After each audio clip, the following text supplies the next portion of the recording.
নিৰ্বাচনৰ পূৰ্বে এবাৰ শ শ লোকে কংগ্ৰেছত যোগদান কৰিছে আৰু এবাৰ কংগ্ৰেছলৈ ঢাপলি মেলিছে শ শ লোকে কংগ্ৰেছত যোগদান কৰিবলৈ এতিয়া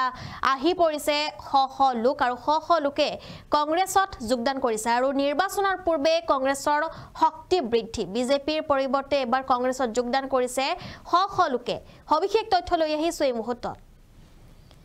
দক্ষিণ শালমাৰাৰ ফকিৰগঞ্জত কংগ্ৰেছৰ দলত এবাৰ যোগদান কাৰ্যসূচী বিশাল যোগদান সভা দেখিবলৈ পোৱা গৈছে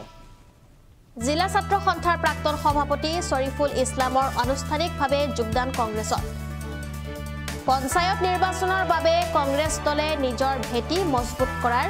লক্ষ্য ললে যোগদান সভাৰ জৰিয়তে ৰাজ্যক কংগ্ৰেছমুখী কৰাৰ এবাৰ চেষ্টা অব্যাহত ৰাখিছে কংগ্ৰেছে আমি জনাইছো এই মুহূৰ্তৰ এটা বিশেষ খবৰ শ শ লোকে আজি যোগদান কৰিলে কংগ্ৰেছ দলত পুৰুষ মহিলা সকলোৱে যোগদান কৰিলে কংগ্ৰেছ দলত আৰু এবাৰ শক্তি বৃদ্ধি হৈছে কংগ্ৰেছৰ আৰু নিৰ্বাচনৰ পূৰ্বে পুনৰ বৃদ্ধি হৈছে শক্তি কংগ্ৰেছৰ একাংশ লোকৰ যোগদান আৰু আজি দক্ষিণ শালমাৰাৰ ফকিৰগঞ্জত কংগ্ৰেছ দলৰ বিশাল যোগদান সভা বিশিষ্ট সমাজ সেৱক তথা জিলা ছাত্ৰ সন্থাৰ প্ৰাক্তন সভাপতি শৰীফুল ইছলাম প্ৰধানীৰ আনুষ্ঠানিকভাৱে কংগ্ৰেছ দলত যোগদান আজিৰ এই যোগদান সভাত উপস্থিত আছিল দক্ষিণ শালমৰাৰ বিধায়ক ৱাজেদ আলী চৌধুৰী সমাগত পঞ্চায়ত নিৰ্বাচন যাৰ বাবে কংগ্ৰেছ দলে নিজে এতিয়া নিজৰ ভেটি মজবুত কৰাৰ লক্ষ্যৰে ইতিমধ্যে নিৰ্বাচনী প্ৰচাৰ চলোৱাৰ লগতে বিভিন্ন ঠাইত যোগদান সভাৰ জৰিয়তে ৰাজ্যক কংগ্ৰেছমুখী কৰাৰ চেষ্টা অব্যাহত ৰাখিছে আৰু উল্লেখ্য যে আজিৰ এই যোগদান সভাত শৰীফুল ইছলাম প্ৰধানীৰ লগতে প্ৰায় ১ শতাধিক লোকে আনুষ্ঠানিকভাৱে কংগ্ৰেছ দলত যোগদান কৰাৰ পৰিলক্ষিত হৈছে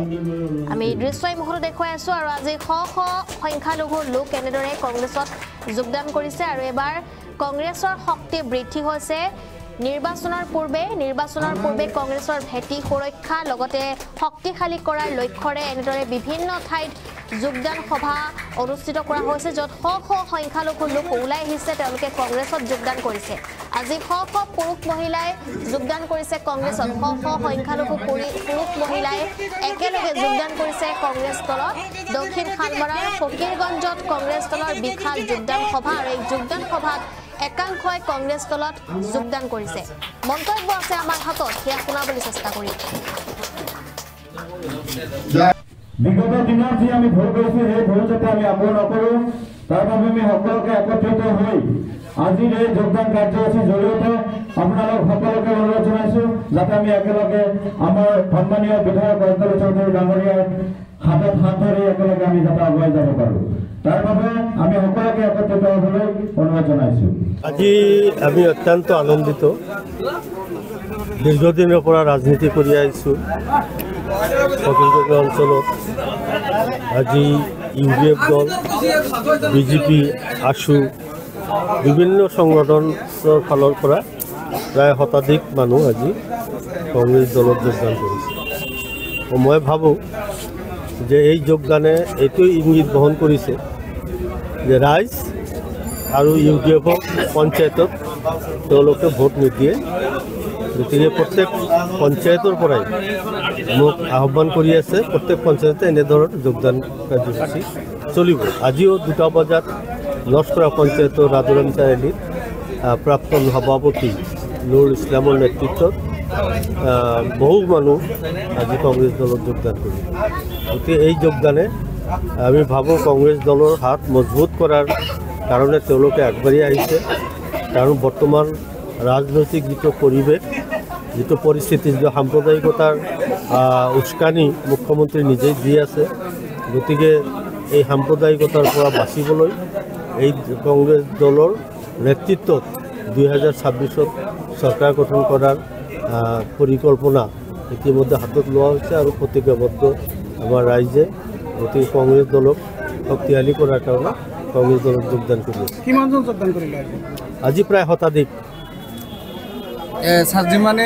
26ৰ বিধানসভা নিৰ্বাচন চাপ চমুচা কৰি আহিছে দেখিবলৈ পোৱা গৈছে দক্ষিণ শালমাৰাৰ বিভিন্ন ঠাইৰ পৰা ৰাইজে বা বিভিন্ন দল সংগঠনে কংগ্ৰেছ দলত যোগদান কৰি আছে কি হয় সেইটোৱেই কৈছোঁ যে ৰাইজ আজি ফকিৰগঞ্জ অঞ্চল ফকিৰগঞ্জ জিপি বুলি নহয় এই অঞ্চল অত্যন্ত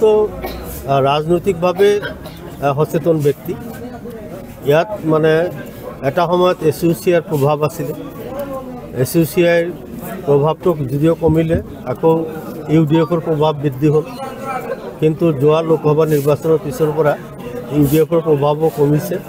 গতিকে সেইসকল ৰাইজ ইতিমধ্যে কংগ্ৰেছ দলত যোগদান কৰাৰ কাৰণে আগবাঢ়ি আহিছে। আৰু বিশেষকৈ আপোনালোকে জানে শ্বৰিফুল ইছলাম প্ৰধানী এটা এই অঞ্চলৰ এটা ক'ব গ'লে যে আমাৰ এই অঞ্চলৰ ৰাইজৰ মুখপাত্ৰ। তেওঁ প্ৰত্যেকটো কাম কাজত সহায় সহযোগিতা কৰি থাকে ৰাইজক। তেখেতেও আজি চিন্তা কৰিছে, অনুধাৱন কৰিছে, কৰি পেলাই তেওঁ আজি আমাৰ কংগ্ৰেছ দলত যোগদান কৰিছে। গতিকে তেওঁৰ যোগদানে আমাৰ কংগ্ৰেছ সংগঠন মজবুত হ'ব বুলি আশা ৰাখিছোঁ।